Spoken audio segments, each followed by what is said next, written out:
Hello मेरे दोस्तों। तो आज हम एक ऐसा टॉपिक क्लास में कवर करने वाले हैं जिसमें से जीएसटी के पेपर में मैक्सिमम टाइम जो है क्वेश्चन आता ही आता है, ठीक है। और एक्सपेक्टेड है कि अपकमिंग एग्जाम्स में तो 100% आएगा। चलो, अब यहाँ पे बात आती है, ये टॉपिक है reverse charge mechanism under GST, यानी कि जहाँ पर रेसिपिएंट जो होता है उसकी लायबिलिटी अराइज होती है to pay the tax to the government, ठीक है। अब आपको पता है इस टॉपिक में भी ना आगे हमारे पास सब टॉपिक्स हैं, जैसे कि अगर सर्विस गवर्नमेंट दे रही है तो कैसे होगा, डायरेक्टर्स दे रही है तो कैसे होगा, जनरल क्वेश्चंस उस पे, या सिक्योरिटी पर्सोनल, ऐसे ही जितने भी टॉपिक्स हैं मैंने हर टॉपिक के ऊपर आपको यहाँ पे क्वेश्चन दिया हुआ है। आइए एक एक करके यहाँ पे स्टार्ट करते हैं, ठीक है। इससे हमारे क्या है, सारे टॉपिक्स भी रिवाइज हो जाएंगे। चलो, so question number 1 that is the general questions on reverse charge. जिसको डाउट हो प्लीज साथ में कमेंट सेक्शन में पूछते रहना, क्योंकि इस टॉपिक से क्वेश्चन आपको मिलेगा ही मिलेगा एग्जाम में, ठीक है। क्वेश्चन नंबर 1, अच्छा हाँ मैम ये वाले नोट्स चाहिए हो तो स्टूडेंट्स नीचे देखो, प्ले स्टोर का नाम आ रहा है आयुषी बंसल क्लासेस, ठीक है। तो वहां पर जाओ, वहां पर free study material content section में आपको ये टॉपिक मिल जाएगा, ठीक है। ओके, सो नोट्स वहां अपलोड है। What does reverse charge mechanism, the first question here is what does reverse charge mean and who is responsible to pay taxes under the GST law. तो भाई ये तो सिंपल सा है, जो हमें सबको पता है कि रिवर्स चार्ज का मतलब क्या है और किसकी रिस्पॉन्सिबिलिटी अराइज होती है कि वो टैक्स पे करे, ठीक है। अब बात आती है इतने इजी क्वेश्चन में अगर आपने सिर्फ इतना लिख दिया है रिवर्स चार्ज में भाई recipient is liable to pay tax to the government, okay, marks नहीं मिलेंगे। लिखना चाहे उसके सेक्शन नंबर कोट करने हैं वहाँ पे, ठीक है। अब इतना इजी थोड़ी ना वो हमसे सीए या सीएमए इंटर पे पूछेंगे, तो हमें यहाँ पे करना है सेक्शन कोड। तो देखो, आपको पता है कि हमारे पास जो सेक्शन नंबर 2 है ऑफ सीजीएसटी एक्ट 2017 वो डेफिनेशन बताता है। तो वहां लिख दो भाई as per section 2, clause number याद हो तो वेल एंड गुड, नहीं तो चल जाएगा। जैसे क्लॉज नंबर 48 क्या बोल रहा है कि रिवर्स चार्ज का मतलब है व्हेन द रेसिपिएंट, जो रेसिपिएंट है सप्लाई का, उसको क्या है, that person is liable to pay GST instead of the supplier. Okay, now the most important thing जिसकी वजह से ये क्वेश्चन पेपर में आ सकता है, इसका सेक्शन कोड करना है। That is section number 9 subsection 3 and section number 9 subsection 4 में बताया है। गलती यहाँ क्या करते हैं स्टूडेंट्स, हमने एक सेक्शन पढ़ा था 9 सबसेक्शन 5 ई कॉमर्स ऑपरेटर वाला, ठीक है। उसमें है क्या कि ई कॉमर्स ऑपरेटर जो है वो सर्विसेज ले रहा है, जो है जो उसके आगे सप्लायर्स है, जैसे कि हो गया, बात करते हैं ट्रांसपोर्टेशन सर्विस ले रहा है या कुछ भी, लेकिन वो रिवर्स चार्ज में कंप्यूट नहीं होता। लगता है हमें कि हाँ रेसिपिएंट ही लायबल हो रहा है यहाँ पर टैक्सेस पे करने के लिए, बट एक्चुअली में वो रिवर्स चार्ज में कवर नहीं होता। ये सेक्शन 2 क्लॉज 48 में बोला है, ठीक है। तो यहाँ पर ये गलती बिल्कुल नहीं करनी, हमने सिर्फ ये 2 सेक्शंस कोट करने। ओके, नेक्स्ट, कौन सा पर्सन है जो रिस्पॉन्सिबल है। सो जनरली हमें पता है कि सप्लायर जो होता है गुड्स का या सर्विसेज का, that person is liable to pay taxes. लेकिन कुछ एक्सेप्शंस यहाँ पर दी हुई है। कौन सी एक्सेप्शन है, section number 9 subsection 3 and section number 9 subsection 4, जहाँ पर बताया है कि सप्लायर की जगह recipient shall be liable to pay tax to the government. Ma'am section 9 subsection 3 क्या था और 9 सबसेक्शन 4 क्या था, आओ पढ़ लेते हैं। तो देखो, पहले पढ़ा रही हूँ सेक्शन 9 सबसेक्शन नंबर 3। यहाँ पर ऐसे गुड्स और सर्विसेज को गवर्नमेंट ने नोटिफाई करा है कि जिनके केस में जीएसटी काउंसिल ने रिकमेंड किया कि देखो इसको रिवर्स चार्ज में रखो, ठीक है। तो बेसिकली सेक्शन 9 सबसेक्शन 3 में क्या कवर करेंगे, वो पॉइंट्स, वो गुड्स और सर्विसेज जिन पर इसलिए रिवर्स चार्ज मैकेनिज्म लग रहा है क्योंकि जीएसटी काउंसिल ने रिकमेंड किया है गवर्नमेंट को कि भाई इस पर जो है आप रिवर्स चार्ज मैकेनिज्म लगा दो, ठीक है। फिर आता है 9 सबसेक्शन 4। मैम ये वाले कौन से टॉपिक थे, तो ये वो टॉपिक है स्टूडेंट जहाँ पर कुछ स्पेसिफाइड कर दी कैटेगरीज गुड्स और सर्विसेज की कि देखो इसके केस में ये जो स्पेसिफाइड कैटेगरी है गुड्स की या सर्विसेज की, इसके केस में अगर सप्लायर, यानी यहाँ कंडीशन रख दी, अगर सप्लायर अनरजिस्टर्ड है तो इन that case reverse charge mechanism लगेगा, ठीक है। अदरवाइज नहीं लगेगा। मतलब दे आर सेइंग कि सप्लायर अनरजिस्टर्ड है, रेसिपिएंट रजिस्टर्ड है तो रिवर्स चार्ज लगेगा, अदरवाइज नहीं लगेगा, ठीक है। दोनों ही बातों को रेकमेंड किसने किया, कौन यहाँ पे हमारा बेस्ट फ्रेंड बन के हमेशा हमें सलाह देता है? जीएसटी काउंसिल, ठीक है। So that was the question number 1। Question number 2 देखो, in accordance with the reverse charge provisions under GST act, आपको देने हैं इसके आंसर विद द रीजन, ठीक है। तो पहला आता है, is GST on reverse charge basis payable on interstate supply also. वो पूछ रहा है आपसे कि देखो, in the very first part they are asking कि एक बात तो बताओ, क्या ये जो रिवर्स चार्ज मैकेनिज्म है ये इंटरस्टेट सप्लाई पर भी लगता है? इंटरस्टेट सप्लाई पर भी, यानी ऑल्सो। अभी हाँ, ये ऑल्सो इंपॉर्टेंट रोल प्ले करने वाला है। कैसे? इस पर भी लगता है, या वो लिखते सिर्फ इस पर लगता है? अगर होता it is applicable on interstate supply only होता तो आंसर गलत था। द रीजन बिंग, मतलब वहाँ पे लिखते नो, बिकॉज इंट्रा पर भी लगता है, ठीक है। अब ऑल्सो कहा है तो यस, आप बता दोगे कि भाई इंटर हो चाहे इंट्रा हो, ये सब पर लगता है। क्लियर? चलो ठीक है। अब बात आती है, जब स्टूडेंट्स हमारे पास बात आती है इंटर की, ठीक है। सो इंटर मतलब आईजीएसटी लगता है। और मैम आईजीएसटी में ये कौन से सेक्शन में गया? हमारे सिलेबस में ना बेसिकली सीजीएसटी के सेक्शन है, लेकिन ये 2 सेक्शन ऐसे हैं जो मैं आपको क्लास में भी बताती हूँ कि ये आईजीएसटी के भी हम यहाँ पे पढ़ते हैं। एक तो section number 5 subsection 3, section number 5 subsection 4, जिसने कहा आईजीएसटी एक्ट 2017 में कि भाई आरसीएम लगेगा, ठीक है। अब ये 5(3), 5(4) थे क्या? तो जैसे 9 सबसेक्शन 3 में लिखा है कि भाई गवर्नमेंट ने क्या है नोटिफाई किया हुआ है, उन पर आरसीएम लगेगा, तो सेम 5(3) में है। और 5(4) में क्या है? जो 9(4) में लिखा है। यानी कि अगर स्पेसिफाइड कैटेगरी ऑफ गुड्स और सर्विसेज को कोई अनरजिस्टर्ड सप्लायर रजिस्टर्ड रेसिपिएंट को देगा तो आरसीएम लगेगा। क्लियर? चलिए, सेकंड आता है, क्या रिवर्स चार्ज एप्लीकेबल होता है on supply of goods also? और या फिर ये सर्विसेज के लिए है भाई सिर्फ? उसे को नहीं भाई, गुड्स के लिए भी है, हमने पढ़ा हुआ है, ठीक है। तो हम यहाँ लिख देंगे कि yes, as the government notify supply of goods as well as services for payment of taxes on reverse charge basis, तो दोनों पर है। Third, in case supplier eligible to threshold exemption, वो कह रहा है मान लो सप्लायर पर थ्रेशोल्ड एग्जाम्पशन लगती है, मतलब अरे 20 लाख से नीचे की टर्नओवर है तो उसको रजिस्ट्रेशन ही नहीं करवाना, तो क्या उस केस में भी आरसीएम एप्लीकेबल होगा क्या? यस, होगा। क्यों? यहाँ पर सप्लायर का लेना देना नहीं है, यहाँ पर तो रेसिपिएंट को टैक्स पे करना होता है, ठीक है। So this does not excuse recipient कि चलो उसकी लायबिलिटी खत्म हो गई। नहीं भाई, सप्लायर की तो अराइज ही नहीं होती, तो सप्लायर एग्जाम है या नहीं है हमें कोई मतलब नहीं है। आई होप क्वेश्चन अच्छे से दोनों समझ आ गए होंगे। समझ आया? अच्छा, क्वेश्चन समझ आ गया, बट इतनी देर से आपने मुझे कमेंट करके नहीं बताया कि कैसी क्लास लग रही है, ठीक है। तो फटाफट से कमेंट कर लो। और स्टूडेंट्स, आज जो है हम यहाँ पर 10 क्वेश्चंस कवर करेंगे और 10 क्वेश्चंस होंगे नेक्स्ट क्लास में कवर। तो प्लीज अभी की अभी चैनल को फॉलो कर लो कि जिससे आपके पास नोटिफिकेशन आ जाए। Yes, do not forget to press the bell icon, ठीक है, जिससे नोटिफिकेशन रिसीव हो जाए। और साथ ही साथ प्लीज़ आपके वो सभी फ्रेंड्स जिनके एग्जाम्स आने वाले हैं उनके साथ भी ये वीडियो शेयर ज़रूर कर देना। एंड यस, लाइक तो आप कर ही दोगे, है ना। चलो, लीगल सर्विसेज बाय एडवोकेट्स, तो पहला टॉपिक मैंने आपको करवाया जो इस पे जनरल क्वेश्चंस आते हैं। सेकंड जो लीगल सर्विसेज से रिलेटेड आते हैं।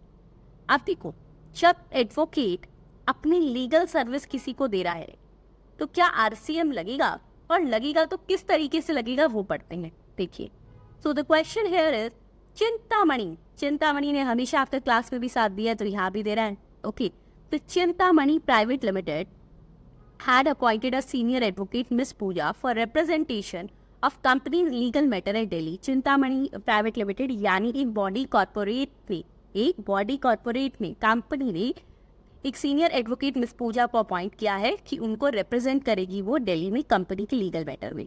डिटरमाइन करो किसको जीएसटी देना है।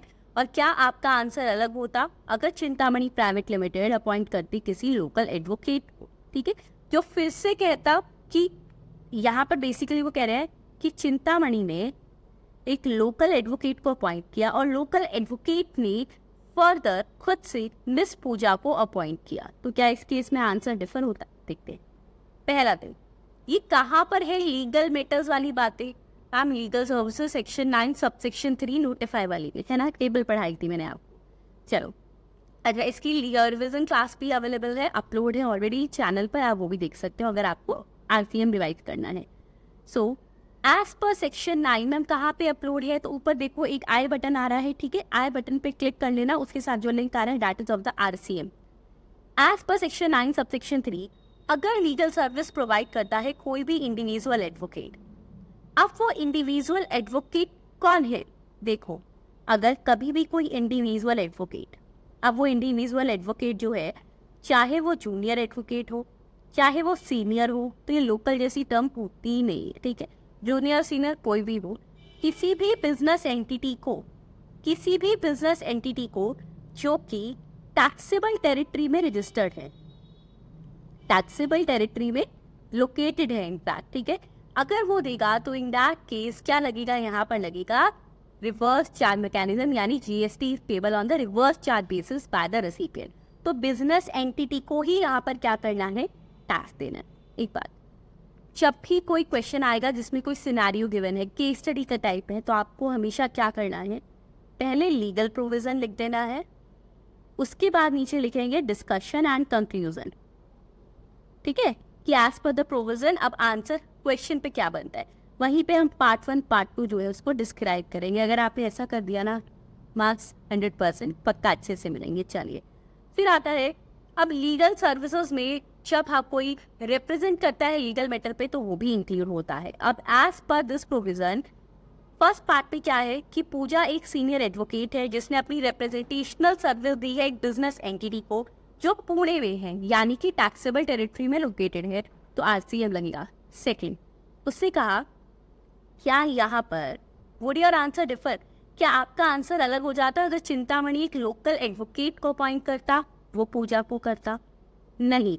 सो the answer will start from no, because students in that case वहाँ पर कुछ भी, क्या मेन बात आती है कि उसने पूछा क्या आंसर डिफर होता, तो मैंने लिखा नहीं, ठीक है, तो वो मैटर करेगा। अब मैंने पहले कहा था आपको, जूनियर एडवोकेट हो सीनियर हो कोई फर्क नहीं पड़ेगा, आरसीएम लगेगा, ठीक है। So in that case liability जो है वो चिंतामणि प्राइवेट लिमिटेड पे ही रहेगी, यानी बिजनेस एंटिटी पे, यानी आरसीएम ही लग रहा है, चाहे उसने सागर को लोकल एडवोकेट को अपॉइंट किया, उसने आगे मिस पूजा को करा, ठीक है, समझ आ गई मेरी बात? ओके, क्योंकि यहाँ पर बेसिकली क्या होगा ना, देखो चिंतामणि लोकल एडवोकेट को पेमेंट करेगी, उस पर आरसीएम लगेगा, फिर आपस में ये लोग देख लेंगे। ओके, तो we have basically concern with the Chintamani private limited, तो उस पर आरसीएम अभी भी लग रहा है। ओके, नेक्स्ट टॉपिक आता है, ये क्वेश्चन था, इस तरीके का क्वेश्चन पूछा जाता है लीगल एडवोकेट्स के केस में। आई होप समझ आया। चलो नेक्स्ट टॉपिक, अगर गवर्नमेंट ने सर्विस दी है तो तब कैसा क्वेश्चन आता है, देखते हैं।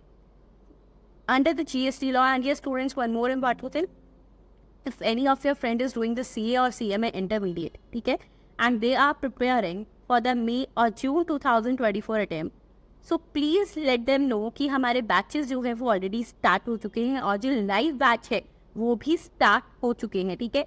और जिन्होंने चलो ये वाला लाइव बैच मिस कर दिया जो ऑलरेडी स्टार्ट हो चुका था हमारा अगस्त से, सो डोंट वरी, बार जो है हमारे पास एंट्री पॉइंट्स आ रही हैं। Next entry point is on the 5th of October, so they can join from there. अगर ये वीडियो उसकी भी बात कोई देख रहा है, सो डोंट वरी, एक बार कॉन्टैक्ट कर लो 7988741134 पे, so you will get to know कि नेक्स्ट एंट्री पॉइंट कब है और आप वहाँ से ज्वाइन कर पाओगे, ठीक है। सो under the GST law, taxes on taxable services, अच्छा मैम एंट्री पॉइंट मतलब यानी कि 5th of October से एक फ्रेश बैच स्टार्ट हो रहा है, इसी तरीके से every month we are starting the fresh batches for you guys. Okay, चलो, so under the GST law, taxes on taxable services supplied by the central government or the state government to a business entity in India are payable by recipient of services. उन्होंने कहा कि देखो as per the GST law, जब भी government either central government और state government कोई service देती है तो उस पर रिसिपिएंट को टैक्स पे करना है, ठीक है। अच्छा हाँ, ये क्वेश्चन सीए इंटर में आ भी चुका है, मई 2022 का ये क्वेश्चन था।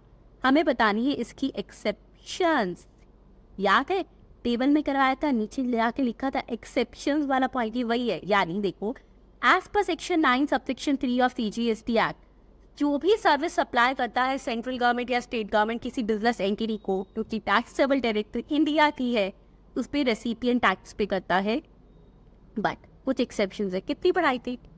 3। कितनी? 3। पहली क्या थी? Services of renting of immovable property. किसी भी अगर उसने इमूवेबल प्रॉपर्टी को रेंट पर दिया है अनरजिस्टर्ड बिजनेस एंटिटी को, तो आरसीएम नहीं लगेगा। सेकंड क्या पढ़ाया था? याद करो। सर्विसेज जो दी है एयरक्राफ्ट या वेसल से रिलेटेड, आइदर इट्स इनसाइड और outside the presence of a port और एन एयरपोर्ट। थर्ड, अगर ट्रांसपोर्टेशन की सर्विस दी है गुड्स या पैसेंजर्स की, मैंने आपको इसमें बताया भी था, बस में ट्रेवल करते time they can't say you, ticket कटवा रहे हो, पैसेंजर ट्रांसपोर्टेशन है, खुद जाकर जीएसटी डिपार्टमेंट को टैक्स पे करना नहीं ना, सो यहाँ पर स्टूडेंट जीएसटी नहीं लगता। ओके, बेसिकली मतलब वो आपके पास आरसीएम का ये पॉइंट आता है गवर्नमेंट की किंग स्कीम। अब नेक्स्ट टॉपिक जो बहुत बार पूछा जाता है that is services by directors, यानी अगर डायरेक्टर सर्विस दे रहा है तो क्या रहेगा। तो इस पे क्वेश्चन क्या आता है देखते हैं। तब डायरेक्टर किसको सर्विस देता है? कंपनी को ना, ठीक है, याद है।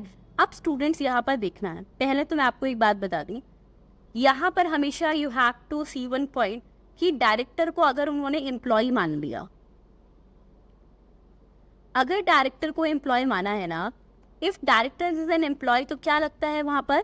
स्केड्यूल नंबर 3 यानी नेगेटिव लिस्ट, तो उस पर तो जीएसटी लगेगा ही नहीं। ठीक है, आपको ध्यान भी होगा, अभी इंस्टाग्राम पे मैंने एक रील भी अपलोड करी है रिगार्डिंग दिस। ओके, आपको पता है इंस्टाग्राम पे रिविजन रील्स चल रही है, लिंक चाहिए इंस्टा का तो आप डिस्क्रिप्शन में देख सकते।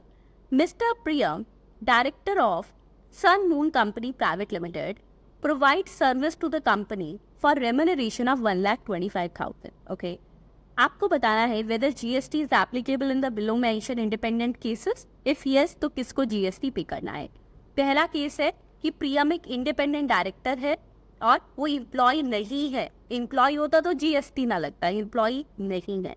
ठीक, पहले क्या लिखेंगे? लीगल प्रोविजन, उसके बाद डिस्कशन। ठीक है, अब यहाँ पर क्योंकि दोनों पार्ट्स एक दूसरे से बिल्कुल डिफर है, एक में एम्प्लॉय मान रहा है नहीं, तो लीगल प्रोविजन दोनों जगह अलग आएंगे। तो as per para 1 of schedule 3 of CGST act, अगर तो स्टूडेंट्स एम्प्लॉयर को सर्विस देता in the course of employment, तो फिर वो क्या होता? तो ना तो उसको गुड्स की सप्लाई मानते, ना ही सर्विसेज की। लेकिन क्या यहाँ ऐसा है? नहीं है, तो यहाँ पर आरसीएम लगेगा, यानी यहाँ लगेगा सेक्शन 9 सबसेक्शन 3। ठीक है, अच्छा हाँ, एक बात और, मैंने इस क्वेश्चन को यहाँ पर इस तरीके से फ्रेम भी किया हुआ है स्टूडेंट्स की, ये क्वेश्चन आपको इस बार अपकमिंग एग्जाम में आने के भी बहुत चांस है, तो प्लीज इसको ध्यान से देख लीजिएगा। अब सेक्शन 9 सबसेक्शन 3 में हमने क्या कहा था कि जब भी कोई सर्विस देता है डायरेक्टर, किसको सर्विस देता है? कंपनी को, जो कि टैक्सेबल टेरिटरी में लोकेटेड है। So in that case company is liable to pay tax under reverse charge. क्यों? मैंने कहा था डायरेक्टर अपने काम पे ध्यान दे, तो वो कंपनी को सर्विस दे रहा है, फिर कहेगा अच्छा जीएसटी भी मैं ही दूंगा क्योंकि मैं सप्लायर हूँ, है ना, बहुत बड़ा कोई कंपनी का सप्लायर आ गया, नहीं ना, तो कंपनी खुद से टैक्स पे करती है, यानी आरसीएम लगता है। तो डिस्कशन क्या होगी? क्योंकि प्रियम एक इंडिपेंडेंट डायरेक्टर है, एम्प्लॉय नहीं है, रेम्यूनरेशन पे कर रहे हैं उसको, तो ये शेड्यूल 3 की आउटसाइड है। ठीक है, यानी नेगेटिव लिस्ट नहीं है, तो इस पर जीएसटी एप्लीकेबल होगा, जो कि सनमून कंपनी प्राइवेट लिमिटेड देगी, यानी रेसिपिएंट। सेकंड क्या है देखते हैं।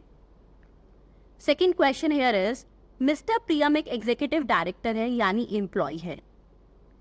मैम अगर वो एम्प्लॉय ना लिखते, मैंने क्लास में बहुत बार पढ़ाया, इंडिपेंडेंट डायरेक्टर एम्प्लॉय नहीं होता, वो इंडिपेंडेंटली वर्क कर रहा है, बट एग्जीक्यूटिव डायरेक्टर एम्प्लॉय होता है। क्लियर? अच्छा, ये क्वेश्चन कहाँ आया हुआ है जिससे कि कॉन्फिडेंस और बूस्टअप हो जाए? तो सीए इंटर आरटीपी मई 2021 का ये क्वेश्चन है। अब सीएमए वाले सोच रहे होंगे फिर हमारे लिए क्या आएगा। सीए और सीएमए के क्वेश्चंस क्या है? सब टॉपिक सेम है, तो आपके में वो क्वेश्चन जो है आराम से रिपीट हो सकता है। सो प्लीज इसको अच्छे से कर लेना, मतलब ये इंपॉर्टेंट क्वेश्चन है। क्लियर? तो मिस्टर प्रियम जो कि एग्जीक्यूटिव डायरेक्टर है सनमून कंपनी प्राइवेट लिमिटेड का, टोटल रेम्यूनरेशन है 1,25,000, 60,000 को उन्होंने डिक्लेयर कर दिया एज सैलरीज। क्लियर?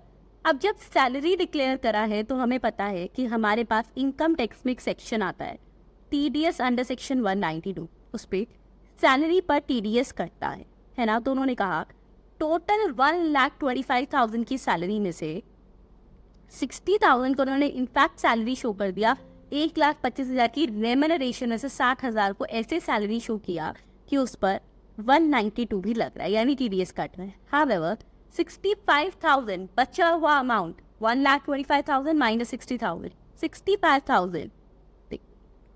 एक बार रुक जाओ, मैं इसको और अच्छे से आपको क्लियर कर देती हूँ। टोटल अमाउंट 1,25,000, उसको 2 पार्ट्स में डिवाइड कर दिया। 60,000 को तो कह रहे हैं जी सैलरी मान लिया, क्योंकि सेक्शन 192 भी लग रहा है, ठीक है। अब बाकी बचा 65,000, आइए उसको भी देखते, ठीक है।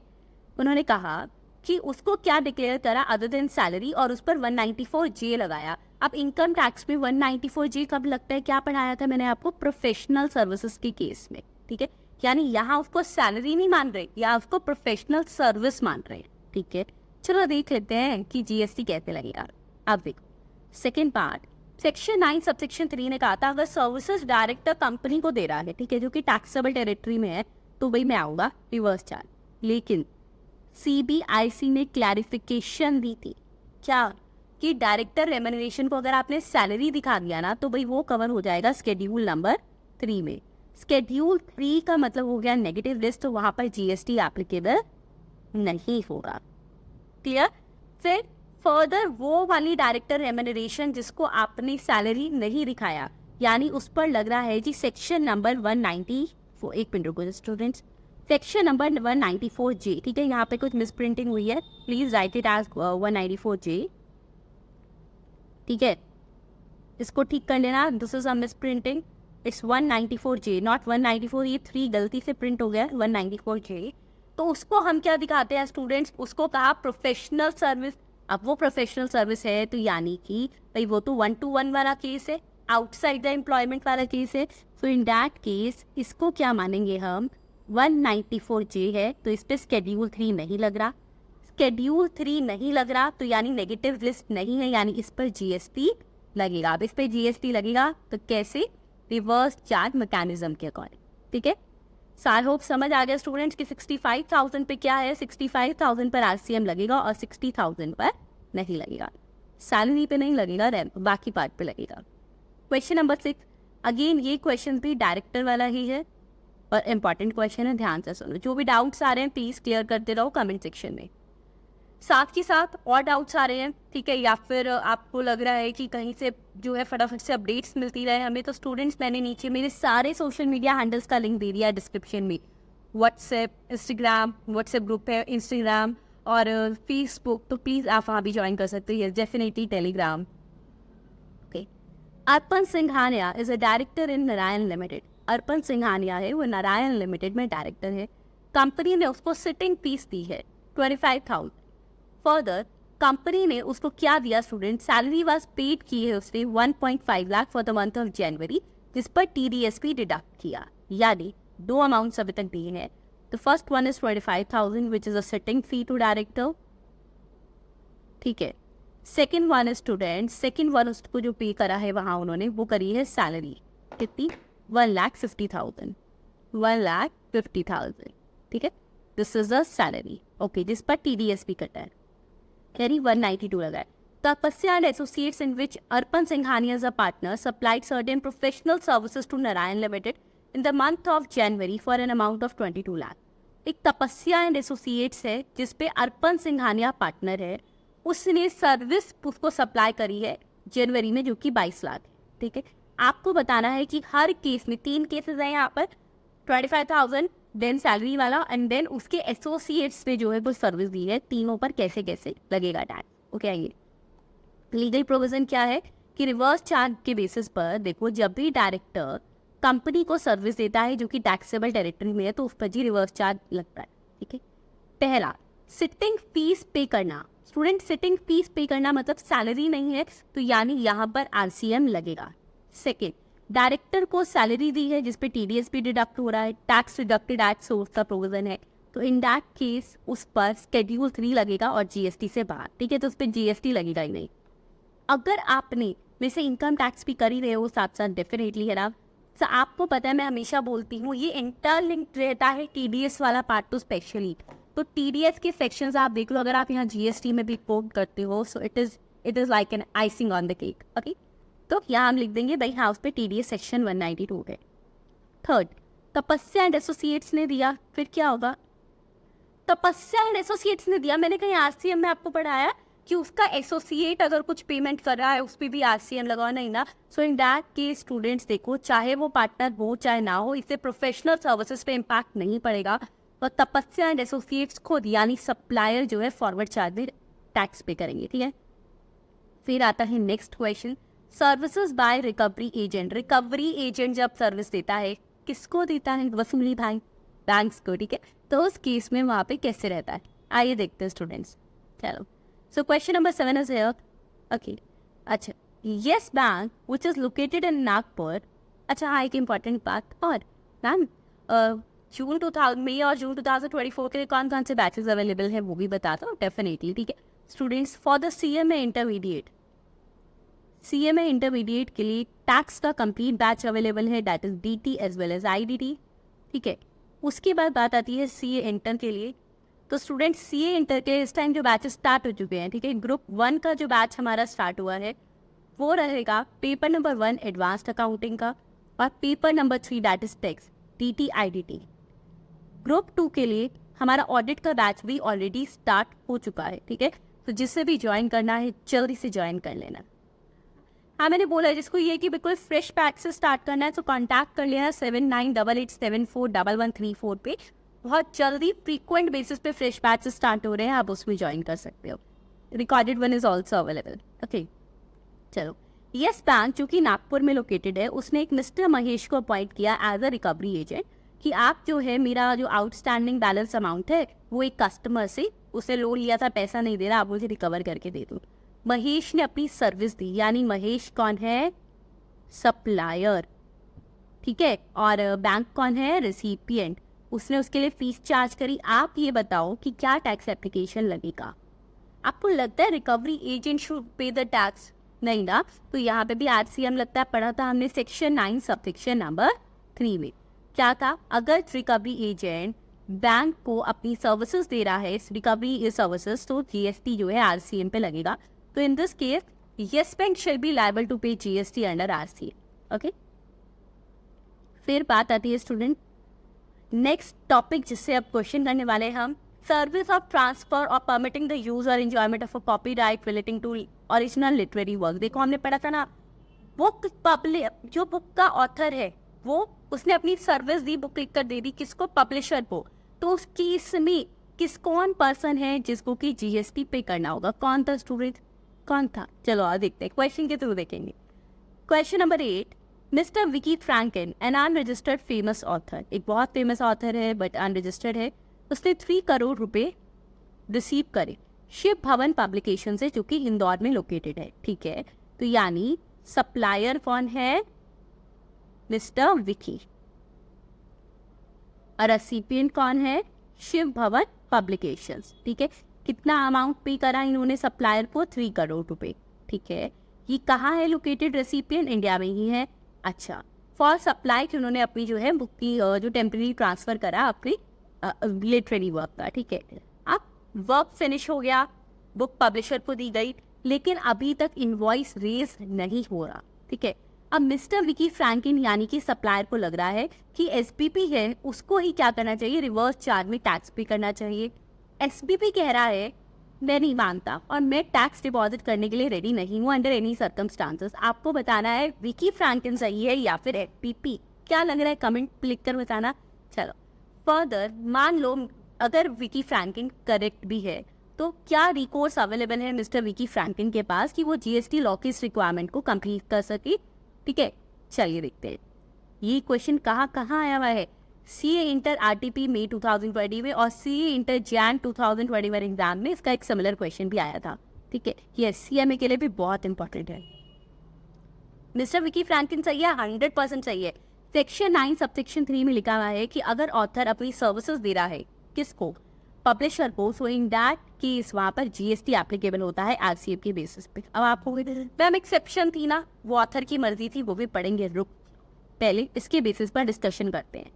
In the given case mister Vicky Franklin ने टेम्परेरीली ट्रांसफर कर दिया अपना original literary work, therefore publisher जो है उसको रिवर्स चार्ज के बेसिस पे टैक्स पे करना चाहिए, लेकिन SBPP ने कम्प्लीटली रिफ्यूज कर दिया। तो अब मिस्टर विकी के पास ऑप्शन है, बात सुनो, ऑप्शन है, कंपल्शन नहीं है, ऑप्शन क्या है, अगर वो चाहता है तो वो खुद से भी टैक्स पे कर सकता है, लेकिन वो ये कुछ कंडीशंस फुलफिल करे। पहला तो उसको जीएसटी लॉ में रजिस्ट्रेशन लेना होगा। सेकंड क्या था, डिक्लेरेशन देनी होगी प्रिस्क्राइब फॉर्म में कि मैंने फॉरवर्ड चार्ज को ऑप्शन ऑप्ट किया है और सारी जीएसटी लॉ के साथ उसको कंप्लाई करना पड़ेगा, और लिख कर देना पड़ेगा, डिक्लेयर करना पड़ेगा कि मैं आज अगर इस ऑप्शन को एक्सरसाइज कर रहा हूँ तो कम से कम 1 साल तक मैं दूसरा ऑप्शन सेलेक्ट नहीं करूंगा, यानी फॉरवर्ड चार्ज पर ही रहूंगा। ठीक है, अब जो इनवॉइस इशू किया जाएगा, सप्लायर इशू करेगा ना इनवॉइस, उसके साथ ये डिक्लेरेशन वो पब्लिशर को दे दे। समझ आ गई बात? पूरा क्वेश्चन अच्छे से समझ आ गया? देखो पेपर में भी आया हुआ है, सिमिलर क्वेश्चन था उसमें भी, और आरटीपी पे भी है, तो बहुत इंपॉर्टेंट है।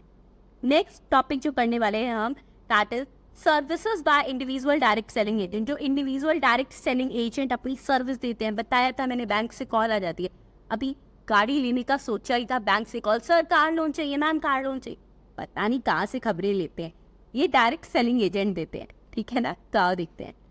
Mister Vishal wants a loan of 10 lakh rupees. इसके लिए he has taken the service of an individual mister Rudra. अब तो उसने खुद ही कहा, विशाल ने रुद्र का, कि देखो आप एक डायरेक्ट सेलिंग एजेंट हो HDFC बैंक के, मुझे क्या करना है, 10 लाख का लोन चाहिए। ठीक है, अब बैंक ने कह ही रखा था कि जब भी कुछ लेकर आओगे आप कोई कस्टमर, तो हम आपको कमीशन देंगे। बैंक ने उसको 2% कमीशन ग्रांट कर दी। आपको बताना है कि यहाँ पर GST कौन पे करेगा। Ma'am direct selling agent section 9 subsection 3 ने बोला कि अगर डायरेक्ट सेलिंग एजेंट जो है बैंक को अपनी सर्विसेज देता है तो उस केस में RCM लगेगा। ठीक है, चलो। Also calculate the amount of GST payable अगर GST रेट 18% है। देखते हैं, सो लीगल प्रोविजन मैंने आपको बता दिया कि अगर वो क्या कर रहा है स्टूडेंट, कि सेक्शन 9 सबसेक्शन 3 ने कहा सर्विसेज प्रोवाइड की गई अगर इंडिविजुअल डायरेक्ट सेलिंग एजेंट ने, इंडिविजुअल होना चाहिए, याद है ना, कोई body corporate partnership firm LLP वाला नहीं, किसी भी बैंकिंग कंपनी या नॉन बैंकिंग फाइनेंशियल कंपनी को जो टैक्सेबल टेरिटरी में है तो RCM लगेगा। तो in this case mister Rudra एक इंडिविजुअल है तो यस, उसको क्या है, RCM लगेगा। बैंक देगा टैक्स, कितना देगा, लोन अमाउंट 10 लाख तक। ठीक है, अब यहाँ ध्यान से देखता, मैक्सिमम बच्चे यहाँ गलती करते हैं। 10 लाख का लोन अमाउंट था, मैम 10 लाख पे 18%। अच्छा, 10 लाख का उसको स्टूडेंट्स कमीशन मिला है? नहीं ना, उसकी कमीशन पे GST लगना है। यहाँ पे 10 लाख पे उसकी 2% की कमीशन है, पूरी नहीं है, सिर्फ 2% कमीशन है, दैट इज 20,000 रुपीज। ये 20,000 उसका कंसिडरेशन है। 10 लाख का तो लोन अमाउंट है जिस किसी दूसरे पर्सन को देना है, ये उसका कंसिडरेशन सिर्फ 20,000 है। इस पर 18% यानी 3,600 का टैक्स जो है वो बैंक डिपॉजिट करेगा गवर्नमेंट को। क्लियर? चलो ग्रेट। इसके बाद करते हैं आज का last but not the least question, जिसमें कि हम कवर करने वाले हैं हमारा next topic, services of supplying security personal. ठीक है, जब सिक्योरिटी पर्सनल अपनी सर्विस देता है, मैंने बोला था वो सिक्योरिटी करे या टैक्स पे करे तो RCM लगता है, लेकिन देखो कैसे। द प्रोफेशनल सिक्योरिटी एक नाम है, पुणे की फर्म है ये, सिक्योरिटी एजेंसी की, जो अपनी सर्विसेज देते हैं सिक्योरिटी पर्सनल की। ठीक है, अब in following category of persons को दिए, आइए देखते हैं क्या होगा। पहला दिया है XYZ प्राइवेट लिमिटेड को, कंपनी को, बॉडी कॉर्पोरेट को, कितने का, 10 लाख की सर्विस दी है। आप स्टूडेंट्स एक बात बताइए, हमने यहाँ पर बात करी थी कि इन दैट केस अगर वो पर्सन क्या कर रहा है, कंपनी को अपनी सर्विस दे रहा है, तो भाई क्या लगता है, रिवर्स चार्ज मैकेनिज्म। ठीक है, Sindh cooperative credit society Mumbai जो कि अनरजिस्टर्ड है CGST एक्ट में, वो रजिस्टर्ड ही नहीं है। मैम अगर वो अनरजिस्टर्ड पर्सन को देगा ना तो फॉरवर्ड चार्ज लगेगा। ध्यान आ गया? बेसिकली हमने बात करी थी कि देखिए यहाँ पर कंपनी को दिया तो उसका RCM लग गया, अनरजिस्टर्ड पर्सन को दिया भी क्रेडिट कोऑपरेटिव सोसाइटी तो forward charge. Mister Altaf from Gujarat जो कि रजिस्टर है लेकिन सेक्शन 10 में, अब ये तो रजिस्टर है ना, रुक जाओ, सेक्शन 10 का मतलब क्या होता है, कंपोजिशन स्कीम। अब एक बात बताओ, कंपोजिशन स्कीम वाला पर्सन टैक्स पे करता है? नहीं ना, तो यहाँ पर भी RCM लगता है। क्लियर? 4, सर्विस प्रोवाइड करी है स्टार इंडस्ट्रीज लिमिटेड को, लेकिन ये USA से है, यूनाइटेड स्टेट्स ऑफ अमेरिका, यानी बाहर की कंट्री है, located in the taxable territory है ही नहीं, तो अगेन यहाँ पे लगेगा फॉरवर्ड चार्ज। ठीक है, तो रिवर्स चार्ज कितने पे लगेगा, सिर्फ एक पर लग रहा है स्टूडेंट्स, XYZ प्राइवेट लिमिटेड पे मैम यहाँ पे टैक्सेबल वैल्यू क्यों नहीं लिखी? रीज़न हम यहाँ पे बात कर रहे थे कि उसको प्रोफेशनल सिक्योरिटीज़ को कितना टैक्स पे करना है। प्रोफेशनल सिक्योरिटीज़ को उस पर टैक्स पे नहीं करना जो XYZ प्राइवेट लिमिटेड को सर्विस दी थी, बाकी सब पे करना है, ठीक है। जो मैंने आपको बताया उसके बेसिस पे मैंने आपको यहाँ पे नीचे नोट्स भी लिखकर दे दिए, क्लियर। यहाँ पे स्टूडेंट सेक्शन 9 सब सेक्शन 3 क्या कहता है कि जब अपनी सर्विस देता है सिक्योरिटी सर्विसेज कोई भी पर्सन, बट बॉडी कॉर्पोरेट नहीं होना चाहिए, किसी भी रजिस्टर्ड पर्सन को, फिर यूएसए वाले को क्यों नहीं करा, रजिस्टर्ड पर्सन जो कि टैक्सेबल टेरिटरी में लोकेटेड है, so in that case RCM shall be applicable, clear. So I hope सबको अच्छे से समझ आ गया होगा। अब बात करते हैं अगर टैक्स लायबिलिटी डिटरमाइन करनी होगी तो कैसे, ठीक है। Determination of tax liability of the professional security. अब पहला केस यानी जब कंपनी को दिया था तो उस केस में तो स्टूडेंट देखो आरसीएम है तो उसको टैक्स वहाँ नहीं देना। सेकेंड में टेक्सिंद कोऑपरेटिव क्रेडिट सोसाइटी, अब ये कहाँ की है ये देखेंगे, मुंबई की है। चलो देखते हैं, अब वो मुंबई की है तो इसका मतलब that is intrastate supply Maharashtra, ठीक है। तो यहाँ पर लगेगा CGST 9%, SGST 9%, क्लियर। फिर बात आती है सेकेंड, उसने सर्विसेज दी थी स्टूडेंट्स किसको, गुजरात के पर्सन को। अब location of supplier Maharashtra, recipient जो है यानी कि place of supply, location of supplier Maharashtra, place of supplier Gujarat, interstate supply, यहाँ लगेगा IGST। स्टार इंडस्ट्रीज लिमिटेड जो कि यूएसए से है, अब मैम इसके केस में क्या लगे, यानी एक्सपोर्ट करा, यहाँ तक समझ आया फर्स्ट और सेकेंड पॉइंट। एक्सपोर्ट के केस में स्टूडेंट्स मैंने आपको पढ़ाया था कि ये जो एक्सपोर्ट है अपनी सर्विस बाहर देना, that is basically a zero rated supply, ठीक है। और जीरो रेटेड सप्लाई के केस में भाई दोस्तों टैक्स जो है वो नहीं लगता, ठीक है। तो वहाँ पे टैक्स नहीं लगा क्योंकि रेट ही जीरो होता है, ओके। सर अब यहाँ तक आप सबको अच्छे से समझ आ गया होगा। इन केस कोई भी डाउट आ रहा है so definitely you can ask me in the comment section. कल हम मिलेंगे स्टूडेंट्स हमारे बैलेंस टॉपिक्स को कवर करने के लिए, ठीक है। तो आई होप सब कल मुझे मिलने वाले हो, same time same place, okay. Thank you students, have a nice day and please do not forget to subscribe my channel also, bye.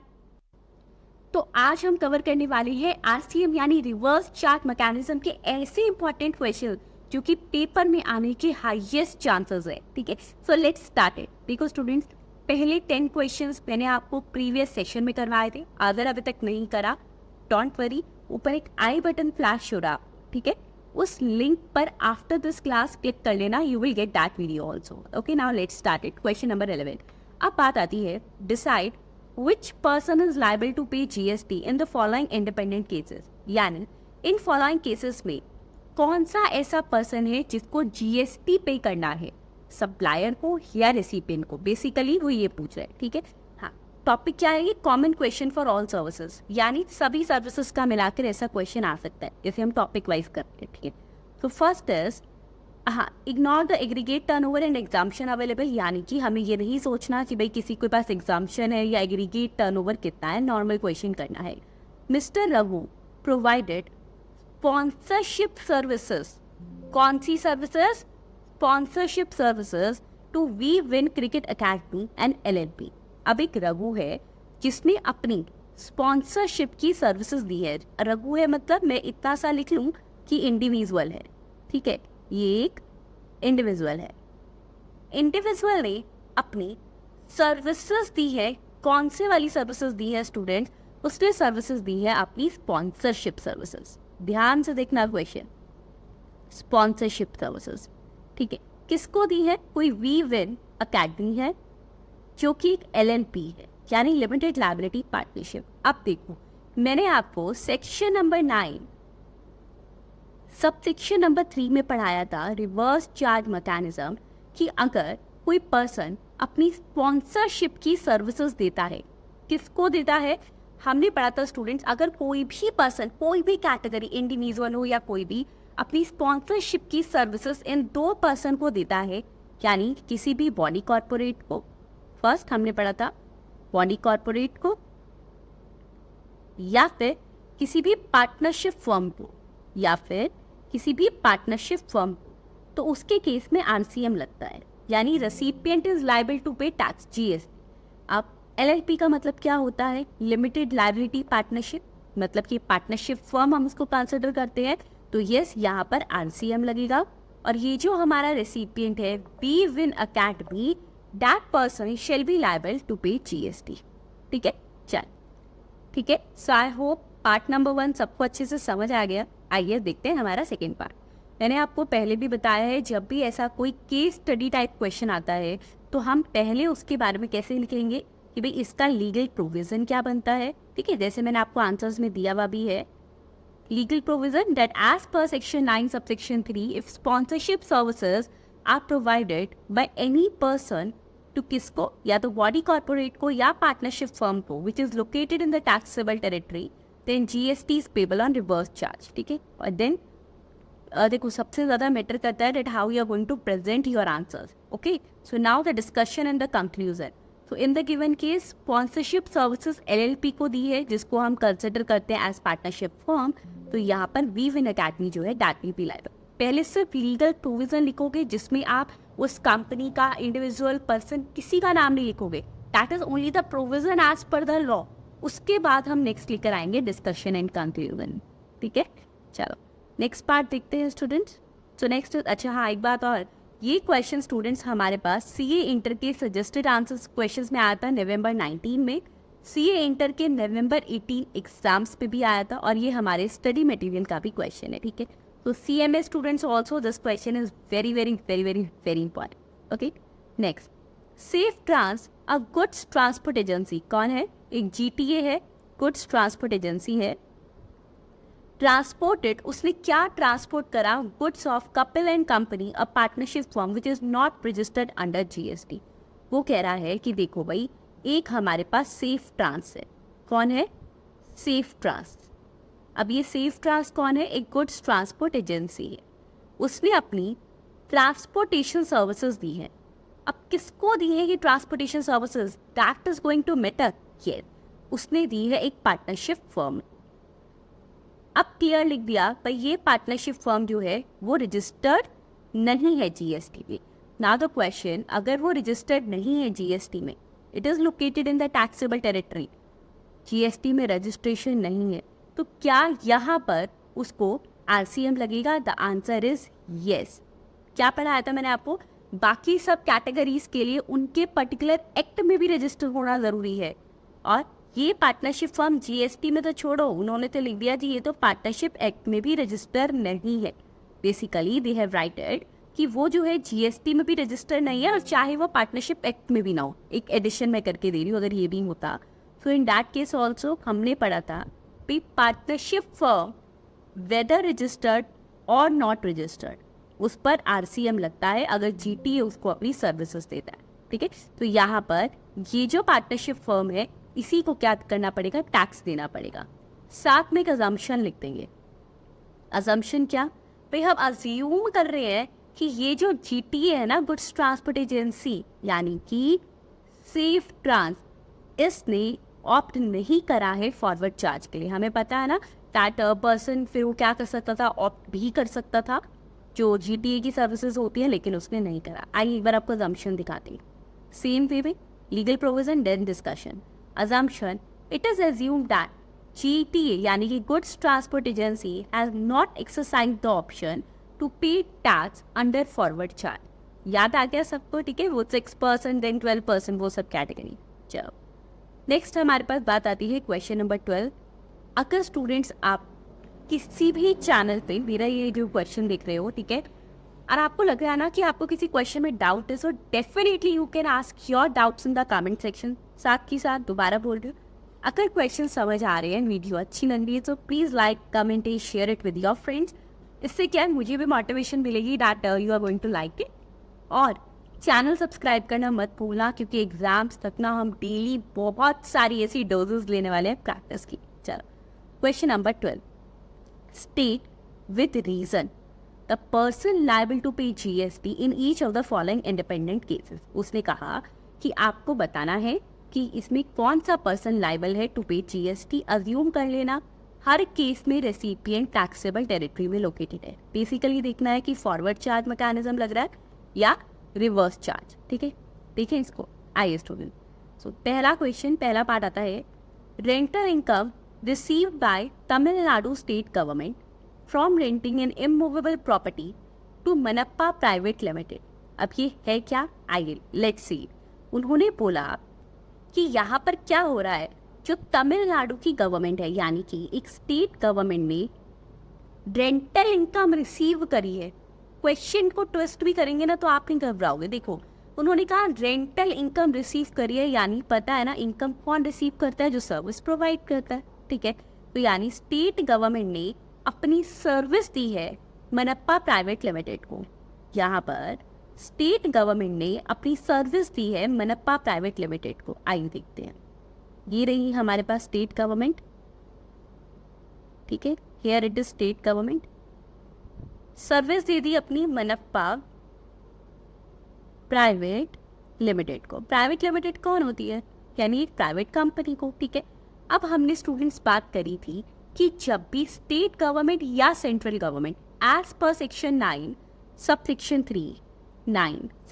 3 central government या स्टेट गवर्नमेंट जब अपनी सर्विसेज, कौन सी services, renting of immovable property की service किसी भी ऐसे person को दे रहे हैं, कौन से वाले पर्सन को, now the important point here is this, कौन से वाले पर्सन को स्टूडेंट, ऐसे पर्सन को जिसका कि जीएसटी में रजिस्ट्रेशन हुआ है, जिसका कि जीएसटी में रजिस्ट्रेशन है। अब वो चाहे कोई भी कैटेगरी ऑफ पर्सन हो, वहां पर आरसीएम लगेगा।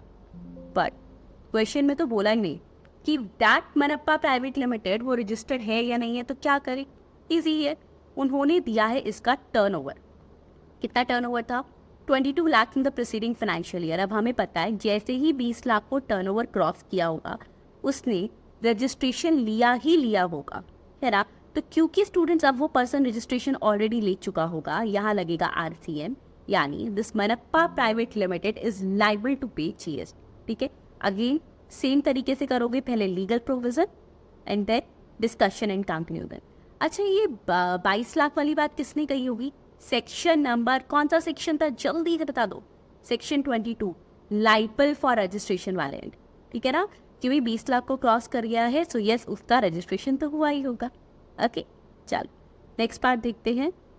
Next is legal fees received by mister Sushrut, a senior advocate from messrs Tatva trading company having turnover of 50 lakh in the preceding financial year. अब उसने क्या कहा कि एक मिस्टर सुश्रुत है, सीनियर एडवोकेट है, उसने क्या किया, फीस रिसीव करी। या देखो मैं क्लियर सी बात बोलती हूँ, जो बंदा फीस रिसीव करता है ना वो सर्विस देगा तो फीस लेगा, ऑब्वियस, ठीक है। तो यहाँ पर इसका मतलब इस मिस्टर सुश्रुत ने अपनी सर्विसेज दी है मेसर्स तत्व ट्रेडिंग कंपनी को, ठीक है। और इस तत्व ट्रेडिंग कंपनी का 50 लाख का पिछले साल में टर्नओवर था। आपको बताना है मिस्टर सुश्रुत को टैक्स भरना पड़ेगा या फिर इस तत्व ट्रेडिंग कंपनी को। आइए देखते हैं। अब देखो स्टूडेंट्स, मैंने आपको पढ़ाया था कि जब भी कोई एडवोकेट, सेक्शन 9 सबसेक्शन 3 ने बोला कि जब भी कोई एडवोकेट अपनी सर्विसेज देते हैं किसी भी बिजनेस एंटिटी को, अब मैंने आपको एक बात बोल रही हूँ, मैंने ना तो कंपनी बोला था, ना फर्म, ना कुछ भी, ठीक है। तो यहाँ पर वो कंपनी है या नहीं, that is not going to matter. Matter क्या कर रहा है कि वो एक बिजनेस एंटिटी है which is located in the taxable territory. अब ऐसा है तो yes as per the legal provision section 9 subsection 3 यहाँ पर आरसीएम लगेगा, रिवर्स चार्ज मैकेनिज्म, यानी तत्व trading companies liable to pay GST. एक बार अब आप लिख दोगे अपनी मर्जी से एज पर सेक्शन 22, क्योंकि पीस गलत हो जाएगा क्वेश्चन, रॉन्ग। क्यों, आरसीएम तब भी लगता लेकिन आपने लीगल प्रोविजन गलत लिख दिया, वहां पर टर्नओवर की बात नहीं करी थी, सीधा सा बोला एडवोकेट जब भी अपनी सर्विस देता है किसी भी बिजनेस एंटिटी को जो कि टैक्सेबल टेरिटरी में है तो भाई आरसीएम लगता है। क्लियर है। अब देखो आईसीएआई के स्टडी मटेरियल में ये क्वेश्चन है लेकिन वहां पर सीनियर एडवोकेट की जगह सिर्फ एडवोकेट लिखा है, हम तो कंफ्यूज होंगे कैसे हो गया। अगर आप मेरे स्टूडेंट हो so you are not going to confuse. मैंने पढ़ाया था एडवोकेट सीनियर हो जूनियर हो सबकी नॉलेज सेम है, तो कोई भी एडवोकेट हो आरसीएम लगेगा अगर उन्होंने किसी बिजनेस एंटिटी को सर्विस दी है जो कि टैक्सेबल टेरिटरी में लोकेटेड है। क्लियर। चलिए नेक्स्ट स्टूडेंट्स हमारे पास आता है question number 13। State the person liable to pay GST in the following independent cases provided recipient taxable territory में है। ठीक है, पहला आ गया services supplied by a recovery agent to a car dealer. Recovery agent ने सर्विस दी है, किसको दी है? एक गाड़ी के डीलर को दी है। अच्छा, आइए देखते हैं। अब यहाँ पर सबसे बड़ी गलती जो स्टूडेंट्स करते हैं वो ये रहती है कि अरे ठीक है ना, as per section 9 sub section 3 बस रिकवरी एजेंट, वसूली भाई का नाम आ गया, रिकवरी एजेंट ने अपनी सर्विस दी है आरसीएम को, कुछ जाओ। मैंने बोली थी ये बात, आप नहीं ना? फिर रिविजन करने का क्या फायदा अगर अब भी कंफ्यूज हो रहे हो तो ध्यान से सुनो। रिकवरी एजेंट जब अपनी सर्विस देता है किसी बैंकिंग इंस्टीट्यूशन, बैंकिंग कंपनी को बेसिकली, ठीक है, किसी एनबीएफसी को, तब जाकर स्टूडेंट्स क्या लगता है, हमने यहाँ पर 3 कैटेगरीज मेनली पढ़ी थी पे, अगर उसने सर्विस दी है बैंकिंग कंपनी को, फाइनेंशियल इंस्टीट्यूशन को या फिर एनबीएफसी को, बैंकिंग कंपनी को, फाइनेंशियल इंस्टीट्यूशन को या एनबीएफसी को, तो सिर्फ इन 3 कैटेगरीज में आरसीएम लगता है। बट आवर डिस्कशन इज कि यहाँ उसने गाड़ी के डीलर को दी है, बैंक्स को, बैंकिंग कंपनी, फाइनेंशियल इंस्टीट्यूशन या एनबीएफसी को नहीं, तो इन दैट केस रिवर्स चार्ज नहीं लगेगा। जो सप्लायर है यानी उसी को, जो मतलब रिकवरी एजेंट है जिसने सर्विसेज दी हैं, उसी को यहाँ पर जीएसटी पे करना पड़ेगा अंडर द फॉरवर्ड चेक मैकेनिज्म। क्लियर? कोई भी डाउट है तो प्लीज बता दो, और लिख कर तो बताओ क्लास कैसी लग रही है। ओके, चलो ग्रेट। उसके बाद स्टूडेंट्स हमारे पास बात आती है, क्वेश्चन 13 हमारा डन है, क्वेश्चन नंबर 14 करते हैं। इन the following independent cases decide कर लो भाई जीएसटी किसको पे करना है। अज्यूम कर लेना रेसिपिएंट लोकेटेड टैक्सेबल टेरिटरी में, और यस इग्नोर जो भी हमारे पास उन्होंने कहा एग्रीगेट टर्नओवर भी आपने इग्नोर करना, और एग्जाम्पशन अवेलेबल भी। क्लियर? चलिए, ये ऐसी चार्ज जो है गलती से लिखा गया है यहाँ पर, so just ignore it also. Okay, ठीक है। We transport a registered GTA paying IGST at the rate 12%। IGST 12% pay कर रहा है, यानी मैं एक बात कह सकती हूँ कि इसका टैक्स रेट 6+6 वाला है। क्लियर? 6+6 है सीजीएसटी से एफजीएसटी वाला। Transported goods by road of Dilip and company, ठीक है। उसके बाद जो कि एक सोल प्रोप्राइटरी फर्म है, और उन्होंने provided other than specified person which is not registered under GST और एनी अदर लॉ। उसने कहा एक सोल प्रोप्राइटर को सर्विस दी है जीटीए में जो आईजीएसटी 12% पे करता है, और वो सोल प्रोप्राइटर रजिस्टर्ड नहीं है, ना तो जीएसटी में ना ही कहीं और। आइए देखते हैं किसको टैक्स पे करना है। बहुत इंपॉर्टेंट क्वेश्चन है, देखते। देखो, इंपॉर्टेंट पॉइंट यहाँ पर क्या है कि सेक्शन 9 सबसेक्शन 3 कौन से वाले केस में लगता था? जीटीए में। सेक्शन 9 सबसेक्शन 3 लीगल प्रोविजन में मैंने आपको पढ़ाया था कि RCM will be applicable only in the case अगर तो टैक्स कौन से रेट पे हो रहा है। आईजीएसटी की बात की है तो हम भी आईजीएसटी लिख देंगे। आईजीएसटी अगर दे रहा है वो at the rate of 5%, that too without ITC, that too without ITC, यानी वो इनपुट टैक्स क्रेडिट क्लेम नहीं करता था। और रेसिपिएंट कौन होना चाहिए? One of the specified recipients जो हमने पढ़े हुए हैं, ठीक है। अच्छा, क्या ये सोल प्रोप्राइटर स्पेसिफाइड रेसिपिएंट में आता है क्या? जल्दी से बता दो मुझे।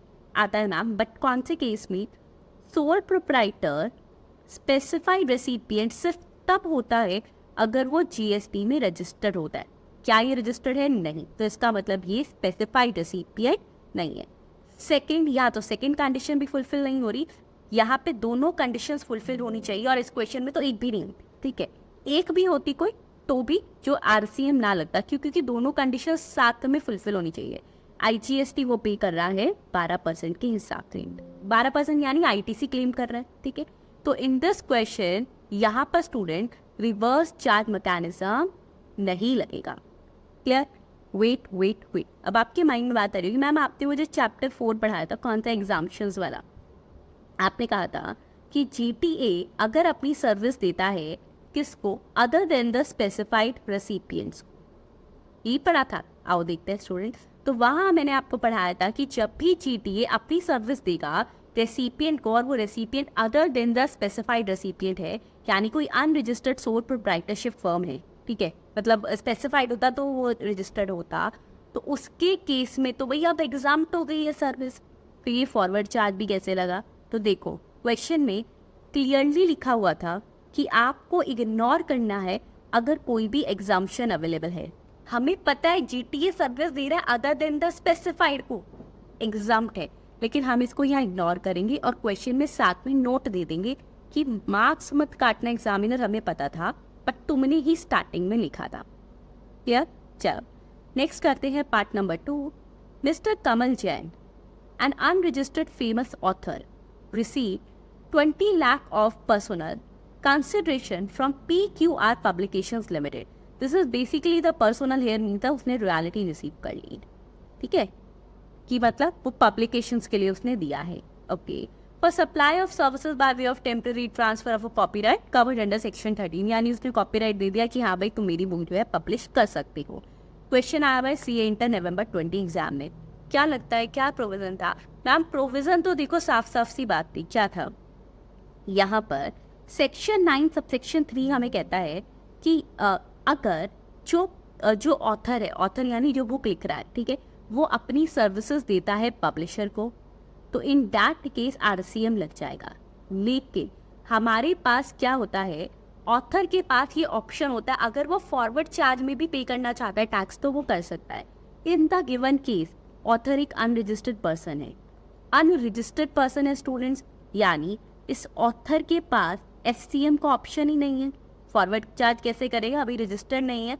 क्योंकि रजिस्टर्ड नहीं है तो इसका मतलब तो क्लियर हो गया कि रिवर्स चार्ज लगेगा और PQR पब्लिकेशन लिमिटेड यानी recipient is liable to pay GST under the reverse charge. Clear? ये देखो, सो PQR लिमिटेड जो है उसी को टैक्स देना पड़ेगा। Question number 15, state the person liable to pay GST in the following independent cases. अब यहाँ पर नहीं लिखा, एग्जाम्पशन को भूल जा रहा है ऐसा कुछ, जहाँ लिखा होगा वहीं करोगे, अदरवाइज एग्जाम्पशन चैप्टर भी माइंड में, लेकिन सारे चैप्टर माइंड में चलने चाहिए GST में साथ साथ में।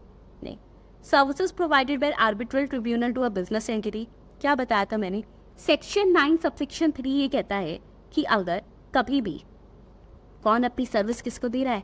Arbitral tribunal. आर्बिट्रल मतलब क्योंकि डिस्प्यूट रिजोल्यूशन करवा लेते हैं, ठीक है। अब आर्बिट्रल ट्रिब्यूनल जब भी अपनी सर्विस देता है किसी भी बिजनेस एंटिटी को, बस condition business entity must be located in the taxable territory. So in that case reverse charge mechanism लग जाता है, यानी business entity shall be liable to pay GST। Okay, so in that case also student business entity जो है वो GST पे करेगी, क्योंकि यहाँ पर भी वो जो है located in the taxable territory question में दे दिया था। Sponsorship services provided by a company to an individual, लगाओगे RCM? नहीं। क्या हमारा क्वेश्चन था students? As per section 9 subsection 3 क्या पढ़ाया था मैंने आपको? सेक्शन 9 सबसेक्शन 3 ने भी कहा है कोई भी पर्सन स्पॉन्सरशिप की सर्विस देगा या तो बॉडी कॉर्पोरेट को, या फिर सेकंड कौन था जिसको देगा? वो पार्टनरशिप फर्म को, द LLP वरा हो गई, ठीक है। So in that case only RCM will be applicable. यहाँ पर तो कोई भी पर्सन, ठीक है, बॉडी कॉर्पोरेट ने, बट सर्विस दी है अपनी स्पॉन्सरशिप की एक इंडिविजुअल को, तो यहाँ पर RCM नहीं लगता, यहाँ लगता है forward charge mechanism. So our discussion and conclusion is कि भाई यहाँ पे भी फॉरवर्ड चार्ज मैकेनिज्म ही लगेगा, यानी supplier is liable to pay GST। Clear? चलो, so question number 16 is here, from the following information determine the person liable to pay GST। ध्यान से, सप्लायर और रेसिपिएंट जो है दोनों ही इंडिया में लोकेटेड है। चलो, जय हिंद जय भारत, दोनों इंडिया के नागरिक हैं। So mister Atul is an agent of life insurance company. Insurance company pays commission excluding the tax, ठीक है, GST नहीं दे, 6 lakhs to him. Okay. Mr. Atul claimed that no GST is leviable on services provided by him as his value of taxable services does not exceed 20 lakh. वो क्या रहा है यहाँ पर? एक मिस्टर अतुल है, फिर उन्होंने अपनी क्या किया है? LIC की अपनी LIC की बेसिकली LIC को अपनी सर्विसेज दी है, एजेंसी सर्विसेज, यानी उससे एजेंट बन के काम किया और उससे कमीशन ले रही है, ठीक है। अब किसको दी है? LIC को। यहाँ पर इसको मिले 6 लाख रुपए। अब मिस्टर अतुल ने बोला कि सुनो LIC, मेरे पे GST लगता ही नहीं है, although I am a supplier to you, मैं आपको अपनी सर्विसेज सप्लाई कर रहा हूँ, लेकिन मेरे पे GST नहीं लगता। क्यों? क्योंकि मेरी टर्नओवर 20 लाख को क्रॉस नहीं करनी। अब आपने हेल्प करनी है कि भाई GST लगता है या नहीं लगता। तो आइए स्टूडेंट देखो, लीगल प्रोविजन में मैंने आपको पढ़ाया था वेट कि सेक्शन 9 सबसेक्शन 3 ने कहा अगर इंश्योरेंस एजेंट अपनी सर्विस देता है किसी भी ऐसे पर्सन को जो इंश्योरेंस बिजनेस चला रहा है तो GST लगता है रेसिपिएंट पे, यानी RCM। गिवन केस में उन्होंने यहाँ पर बोला स्टूडेंट देखो कि मिस्टर अतुल ने ये बोला कि देखो यहाँ पर टैक्स आपको भी नहीं देना, RCM पे भी मत लगाना, क्यों? क्योंकि मैं सप्लायर हूँ ना, मेरी टर्नओवर कम है, मेरे पास रजिस्ट्रेशन नहीं है। हाँ, यहाँ पर स्टूडेंट्स सप्लायर से कुछ लेना देना नहीं है। बात आती है आरसीएम लगेगा तो लगेगा, सप्लायर से क्या लेना, उसके पास रजिस्ट्रेशन हो या नहीं हो, या तो रेसिपिएंट जो है उसको टैक्स देना पड़ेगा under the RCM provision. Clear? So NIC is liable to pay GST under the RCM. Okay, चलो ग्रेट। नेक्स्ट, और वैसे भी स्टूडेंट मैं आपको सेक्शन 24 भी पढ़ाया था कि अगर एजेंट जब सर्विसेज दे रहा है, प्रिंसिपल को दे रहा है, प्रिंसिपल क्या बेसिकली यहाँ पर उसने एलआईसी को दिया है, तो सेक्शन 24 कंपल्सरी रजिस्ट्रेशन में वो वैसे भी कवर होगा, तो आरसीएम पे उसको टैक्स देना पड़ेगा, एलआईसी को टैक्स देना पड़ेगा। ठीक है, कोई भी डाउट आ रहा है तो प्लीज पूछ लेना, पर डाउट के साथ पेपर मत करना। ठीक है। XYZ Limited avails services of Vimal Goods Transport Agency for transportation of goods by road from factory located in New Delhi to its Jaipur depot and paid freight of 1 lakh। क्या है ये? यहाँ पर एक GTA है, विमल GTA, ठीक है, उसने अपनी सर्विसेज दी है XYZ Limited को। किस लिए? कि भाई तुम मेरा सामान जो है बाय रोड ले जाना मेरी ही एक फैक्ट्री से मेरे डिपो में, और मैं तुमको दूंगा 1 लाख रुपए। ये है कौन? XYZ लिमिटेड, यानी कि एक कंपनी है। अब मैंने आपको पढ़ाया था स्टूडेंट्स कि सेक्शन 9 सबसेक्शन 3 क्या कहता है GTA के केस में, दैट वी हैव 2 ऑप्शंस। पहला तो GTA जो अगर टैक्स पे कर रहा है at the rate of 5% without ITC, and recipient जो है वो कोई ना कोई स्पेसिफाइड रेसिपिएंट है, one of the specified recipients. ठीक है, जिसमें कंपनी भी इंक्लूड होती है। ठीक है, सेकेंड ऑप्शन था कि जो GTA है वो टैक्स पे करता है at the rate of 12% with ITC। Clear?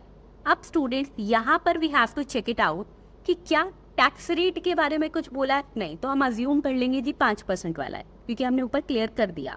Second, recipient तो स्पेसिफाइड रेसिपिएंट है ही, क्योंकि बॉडी कॉर्पोरेट इस्टेब्लिश हुई है किसी भी लॉ में जो कि फ्रेट पे करने के लिए लाइबल है, तो उसको आरसीएम लगता है। ठीक है, so here it is the question.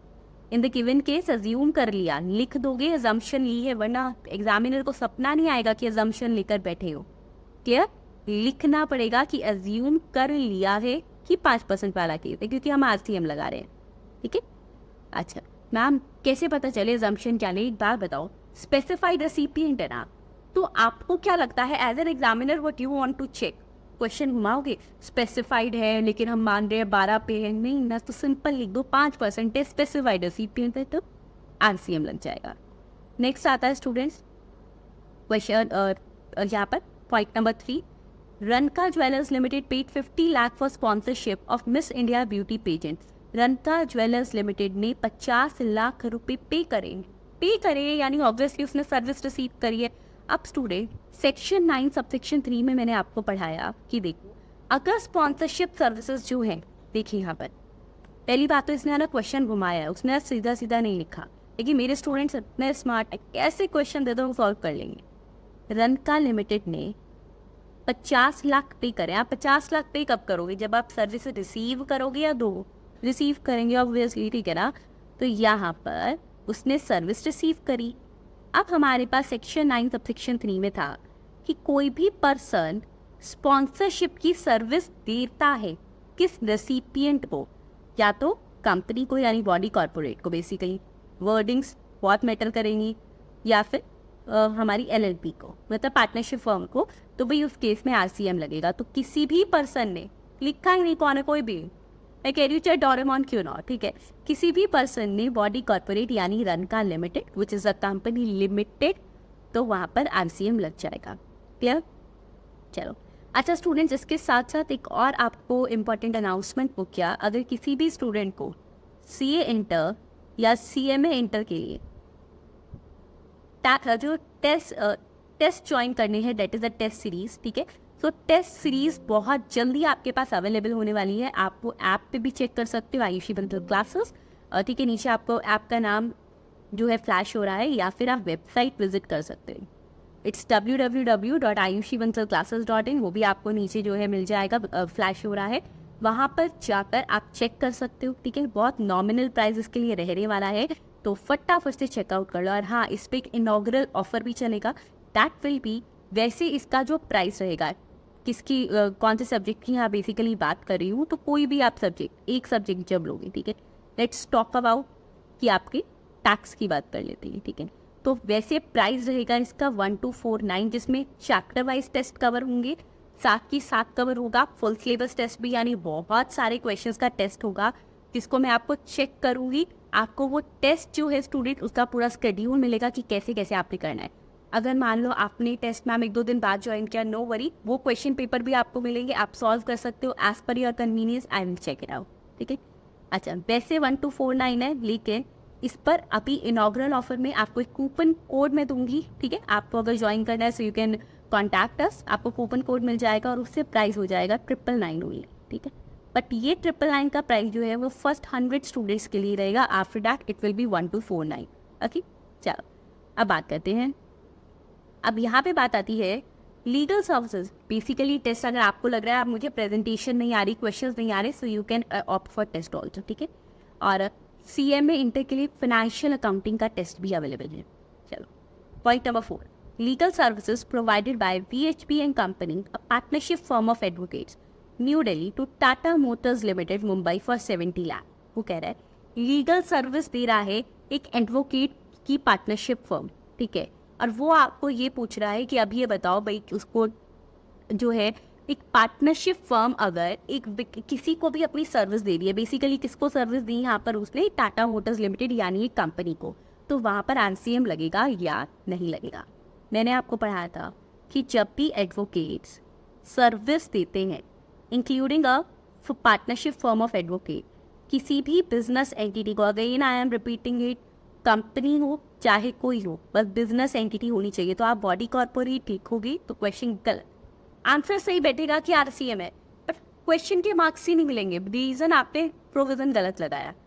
Business entity which is located in the tax haven territory, so in that case RCM will be applicable। अब Tata Motors Limited is also a business entity, तो yes वहाँ पर भी RCM लगेगा। Clear, समझ आई बात। Paper में marks क्यों नहीं मिलते, क्योंकि आप प्रोविजन ही ट्विस्ट कर देते। सिर्फ आंसर मैच करने से कुछ नहीं होता, आपको प्रोविजन भी अच्छी से आना चाहिए, ठीक है। चलो point number 5, infrastructure support services provided by government to a business entity. Government ने अपनी इंफ्रास्ट्रक्चरल सपोर्ट सर्विसेज दी है एक बिजनेस एंटिटी को। अब आपको बताना है RCM या SCM। मैंने ना एक बात बोली थी, क्या गवर्नमेंट जहाँ सप्लायर है ना, तो मान लेना या तो RCM होगा या एग्जाम्शन होगी, क्यों, वो खुद से नहीं टैक्स देने वाले, ठीक है। तो आप देखो सेक्शन 9 सबसेक्शन 3 में मैंने आपको क्या पढ़ाया था कि अगर स्टूडेंट्स, यहाँ पर हमने बात करी थी एनी सर्विसेज जो एक्सेप्शन एग्जाम्शन में कवर है उनको नॉट एग्जाम्शन, जो एक्सेप्शन में कवर थी उनको छोड़कर, ठीक है, कोई भी सर्विस अगर गवर्नमेंट देती है किसी भी बिजनेस एंटिटी को, तो भाई GST जो है वो RCM बेसिस पे लगता है। यहाँ पे गवर्नमेंट ने इंफ्रास्ट्रक्चर सपोर्ट सर्विस दी बिजनेस एंटिटी को, ठीक है, और इंफ्रास्ट्रक्चर सपोर्ट सर्विस तो एक्सेप्शन सर्विसेज में थी भी नहीं, तो यहाँ पर भी लगेगा reverse charge mechanism. Ma'am exemption कब थी, बिजनेस एंटिटी ना होती, नॉर्मल पर्सन होती, तो उस केस पे, क्योंकि आम आदमी कहने वाला है मैं टैक्स नहीं दूंगा, जाकर गवर्नमेंट सर्विस दे रही है उस पर भी मैं ही टैक्स पर, नहीं, उनको गुस्सा नहीं करना, ठीक है। सो बिजनेस एंटिटी के केस में। चलो पॉइंट नंबर 6 देखते हैं स्टूडेंट्स यहाँ पर, renting of this is very very very very very important. Renting of immovable property services provided by government to unregistered business entity, ठीक। अच्छा, इन पर कौन मैम CA इंटर के कौन कौन से टेस्ट अवेलेबल है? भाई देखो, बहुत सारे सब्जेक्ट्स के डिफरेंट टेस्ट अभी भी हैं। किस टाइम आप देखो कि और सारे टेस्ट वहाँ पे आने वाले हैं, तो जल्दी से जाकर वेबसाइट विजिट कर लो, you will get it, okay. अब इमूवेबल प्रॉपर्टी की सर्विस दी है गवर्नमेंट ने एक अनरजिस्टर्ड बिजनेस एंटिटी को 18 लाख की। RCM या SCM या एग्जाम्शन, क्या लगता है स्टूडेंट? मैं ये कह रही हूँ अनरजिस्टर्ड बिजनेस एंटिटी को गवर्नमेंट ने सर्विस दी है। क्या बोला था हमने बोला था स्टूडेंट कि renting of immovable property, renting of immovable property, याद आ गया होगा point number 5A, renting of immovable property.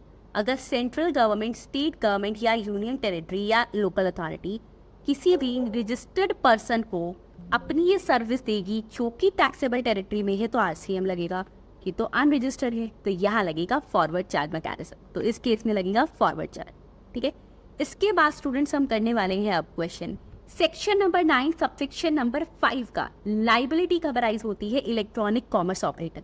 ठीक है, तो इस टॉपिक को आई होप सबने रिवाइज किया हुआ है। Correct question, let's do it. Question number 17, does the tax liability under section 9(5) comes with in the scope of reverse charge. वो कह रहा है कि क्या 9 सबसेक्शन 5 की लाइबिलिटी रिवर्स चार्ज में आती है। And can person other than the supplier or recipient be liable to pay tax under GST? ऐसा भी कभी है क्या कि सप्लायर रेसिपिएंट को छोड़ के किसी और पर्सन को टैक्स देना पड़ जाए? आओ देखते हैं। पहली बात तो मैंने आपको पढ़ाया था स्टूडेंट्स कि आरसीएम में सिर्फ 2 सेक्शन यहाँ कवर हो रहे हैं as per the legal provision, section 9 subsection 3 and section 9 subsection 4।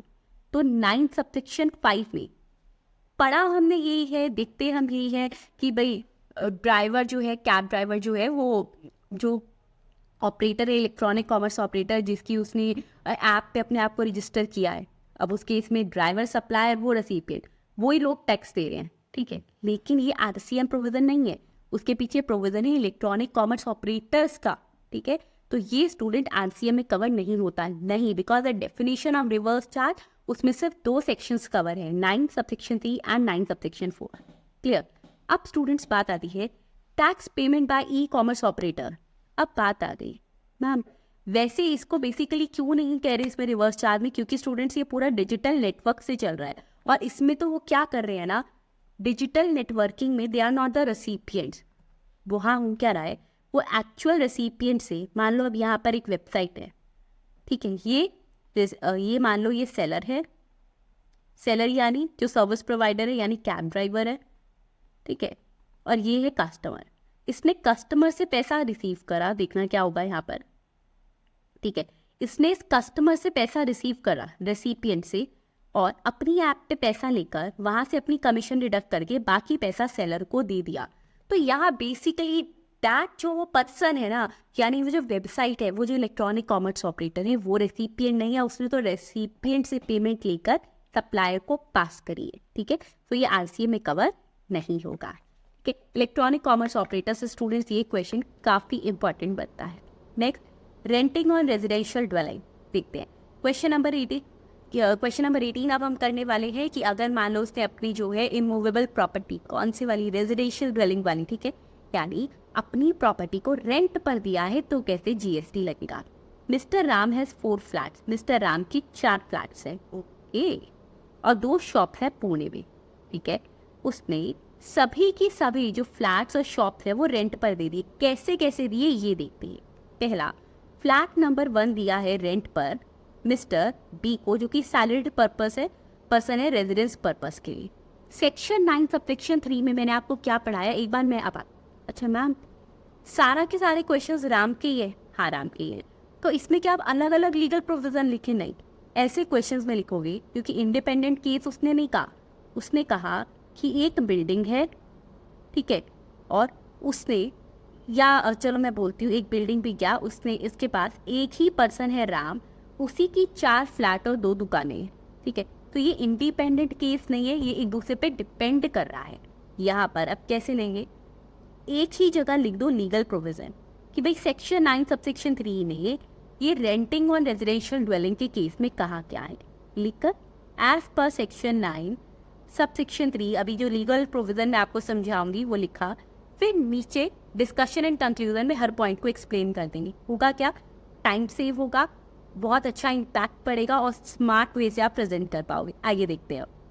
अब देखो स्टूडेंट, मैंने आपको पढ़ाया था कि सेक्शन 9 सबसेक्शन 3 में अगर कोई भी पर्सन अपनी सर्विस दे रहा है, किसको दे रहा है, अगर कोई भी पर्सन सर्विस दे रहा है किसी भी रजिस्टर्ड पर्सन को, भाई तब तो आरसीएम लगेगा, अदरवाइज नहीं लगेगा।